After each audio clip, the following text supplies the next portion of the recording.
بسم اللہ الرحمن الرحیم۔ ایاک نعبد و ایاک نستعین۔ عمران خان نے ہمیں ریاست مدینہ کا خواب دکھایا، ایک ایسی ریاست مدینہ جو 1400 سال پہلے خاتم النبیین حضرت محمد مصطفیٰ صلی اللہ علیہ وآلہ وسلم نے مدینہ منورہ میں قائم فرمائی تھی، مگر عمران خان اپنے اس عظیم مقصد میں ناکام رہا۔ یاد رکھیں کہ جب کام بڑا ہوتا ہے، مقصد عظیم ہوتا ہے، تو غلطیوں کے چانس بھی بڑھ جایا کرتے ہیں۔ عمران خان سے بھی بہت سی بڑی غلطیوں کے ساتھ ساتھ یہ بھی غلطی ہوئی کہ وہ 1400 سال پہلے والے ریاست مدینہ کے اصحاب اور آج کے پاکستانی عوام میں فرق واضح نہیں کر سکا، اور شاید یہی عمران خان کی ناکامی کی سب سے بڑی وجہ بھی تھی۔ آج کے پاکستانی معاشرے کی حالت اسلام سے پہلے والے عرب معاشرے سے شاید مختلف نہیں ہے، کیونکہ وہاں پر بھی بیٹی کو پیدا ہوتے ہی زندہ درگور کر دیا جاتا تھا، اور آج کے پاکستانی معاشرے میں ایسی مثالیں قائم ہو رہی ہیں کہ بیٹی کو پیدا ہوتے ہی گولیوں سے بھون دیا جاتا ہے۔ اس عرب معاشرے میں گلیوں اور بازاروں میں غلام بکا کرتے تھے، اور آج کے پاکستانی معاشرے کے اندر اسمبلیوں کے اندر غلام بکا کرتے ہیں، اور عوام کو بھکاری کہا جاتا ہے تاکہ وہ اپنی کسی بھی بنیادی حق کے لیے آواز بلند نہ کر سکیں، کیونکہ ان کو پتہ ہو کہ beggars can not be choosers. دیکھیں کہ beggars can't be choosers. Please understand that. ایک عرب معاشرے پر اللہ کے رسول صلی اللہ علیہ وسلم نے تقریباً 13 سال تک محنت فرمائی، پھر کہیں جا کے وہ لوگ صحابہ کرام رضی اللہ تعالیٰ عنہم اجمعین کی شکل میں ایک عظیم جماعت بن کر ابھرے کہ جس کی مثال آج رہتی دنیا تک نہیں دے سکتی، اور پھر ریاست مدینہ کا قیام ہوا۔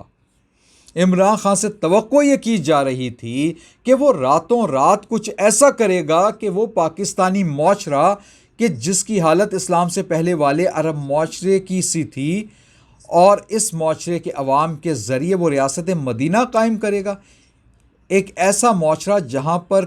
کرپشن اپنے پنجے گاڑ چکی تھی،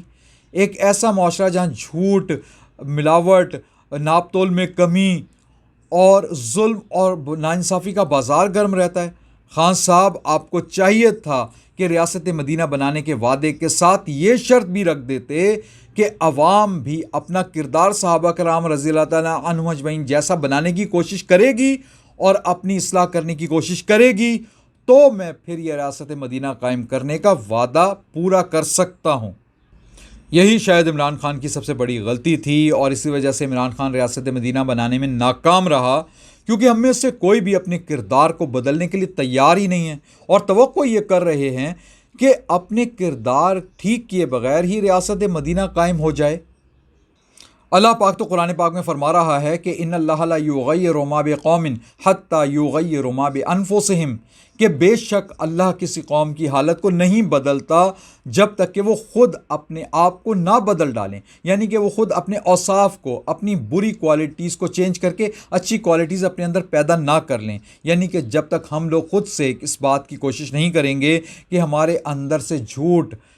کرپشن، ناانصافی، ظلم اور تمام یہ چیزیں نہ نکل جائیں، تب تک ہم کیسے ایکسپیکٹ کرتے ہیں کہ اللہ تعالیٰ ہماری اس بری حالت کو بدل کے اچھی حالت میں تبدیل کر دے؟ ہمارے اندر سے جھوٹ تک تو نکلتا نہیں، جو کہ سب سے بڑی برائی ہے، سب سے بڑی بیماری ہے۔ تمام برائیوں کی جڑ یہ جھوٹ ہے۔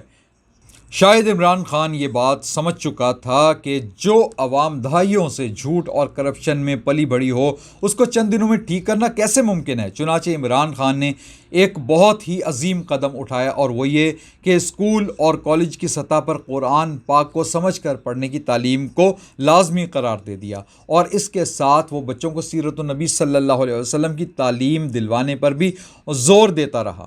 کیونکہ اللہ تعالیٰ نے فرمایا ہے کہ لقد کان لکم فی رسول اللہ اسوۃ حسنہ، کہ بلا شبہ تمہارے لیے نبی کریم صلی اللہ علیہ وسلم کی ہستی میں بہترین نمونہ ہے۔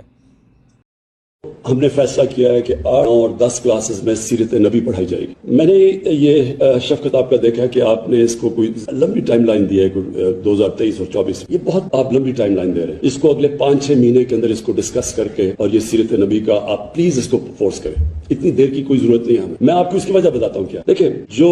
آپ اگر مسلمان ہیں یا نہیں، دنیا کی تاریخ میں کسی کی وہ اچیومنٹ نہیں ہے جو ہمارے نبی صلی اللہ علیہ وسلم، کوئی بھی کسی طرح بھی آپ جج کریں گے تو کسی انسان نے وہ چیز اچیو نہیں کی جو انہوں نے کی۔ وہ واحد اللہ کے نبی ہیں جن کی ساری زندگی تاریخ کا حصہ ہے، کس دن وہ پیدا ہوئے، کس دن اس دنیا سے گئے، کس دن انہوں نے ہجرت کی مدینہ میں، وہ سب کون سی جنگ بدر کون سی تاریخ میں تھی، تو یہ سارا تاریخ کا حصہ ہے۔ اور کیوں قرآن میں اللہ ہمیں حکم دیتا ہے کہ ان کی زندگی سے سیکھو؟ اللہ کو تو آپ کوئی فائدہ نہیں پہنچا سکتے، وہ ہماری بہتری کے لیے ہے۔ ہمارے جب بچے بل گیٹس کی کتاب پڑھتے ہیں یا اسٹیو جابس کی کتاب پڑھتے ہیں، اس لیے کہ وہ کامیاب انسان تھے تو ان کی زندگی سے سیکھتے ہیں، تو ان سے بڑا تو کامیاب انسان تھا ہی کبھی نہیں، اس لیے ہماری بہتری کے لیے اللہ نے حکم دیا کہ ان کی زندگی سے سیکھیں۔ چنانچہ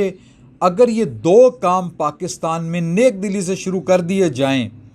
تو انشاءاللہ وہ دن دور نہیں ہے کہ اللہ تعالیٰ کی ذات سے امید ہے کہ صرف 12 یا 13 سال بعد ہمارے اسکول اور کالجوں سے انشاءاللہ ایسے نوجوان نکلیں گے جن کے کردار پہلے سے انشاءاللہ بہت زیادہ بہتر ہوں گے، اور یہ لوگ ریاست مدینہ قائم کرنے کی صلاحیت بھی رکھتے ہوں گے۔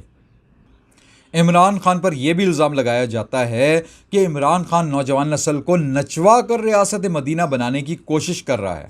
اب سوال یہ پیدا ہوتا ہے کہ اس نوجوان نسل کو عمران خان سے پہلے اسکول اور کالجوں میں ناچ گانے کی تعلیمیں کون دیتا رہا؟ عمران خان کے اقتدار میں آنے سے پہلے فحاشی پھیلانے والا میڈیا کس کے کنٹرول میں تھا؟ یہ سب آپ لوگ اچھی طرح سے جانتے ہیں۔ نوجوانوں کی بہرہ روی کو دیکھتے ہوئے عمران خان نے فیصلہ کیا کہ ریاست مدینہ کی بنیاد صرف اور صرف اسکول اور کالجوں میں قرآن اور سیرت النبی صلی اللہ علیہ وسلم کی تعلیم سے ہی رکھی جا سکتی ہے، تاکہ پہلے معصوم ذہنوں کو سیرت النبی صلی اللہ علیہ وسلم پڑھا کر باکردار انسان بنایا جا سکے، اور ان کے ذہنوں کو بندوں کی غلامی سے آزاد کر کے صرف اور صرف ایک اللہ تعالیٰ کی بندگی کی طرف مائل کیا جائے۔ اور اس اہم ترین دعوت کو عمران خان اپنے ہر خطاب میں ایاک نعبد و ایاک نستعین پڑھ کر دیتا رہا ہے۔ پھر جب یہ نوجوان اپنے اسکول اور کالجوں سے تعلیم حاصل کر کے نکلیں گے تو انشاءاللہ ایک ایسی قوم تیار ہو جائے گی جو اسلامی مجلس شورا کی بھی بنیاد رکھ سکے گی، اور جو مجلس شورا جو ہے ریاست مدینہ کے قیام کے لیے انشاءاللہ مؤثر ثابت ہو سکتی ہے۔ شاید یہی وہ اقدامات تھے جو عالم کفر کے لیے خطرے کی گھنٹی تھے، اور شاید اسی وجہ سے عمران خان کا دفتر راتوں رات گول کر دیا گیا۔ اب شاید موجودہ حکومت اس کام کو آہستہ آہستہ ختم بھی کر سکتی ہے، کیونکہ قرآن اور سیرت النبی صلی اللہ علیہ وسلم کی تعلیم کسی صورت بھی باطل قوتوں کو پنپنے نہیں دے سکتی، کیونکہ پاکستان کے نوجوانوں کو اگر ایاک نعبد و ایاک نستعین کا مطلب اور مفہوم سمجھ آ گیا اور انہوں نے اپنی زندگی نبی کریم صلی اللہ علیہ وسلم کے طریقے کے مطابق گزارنے کی کوششیں شروع کر دیں تو یاد رکھیں باطل کے ایوانوں میں زلزلے آ سکتے ہیں انشاءاللہ۔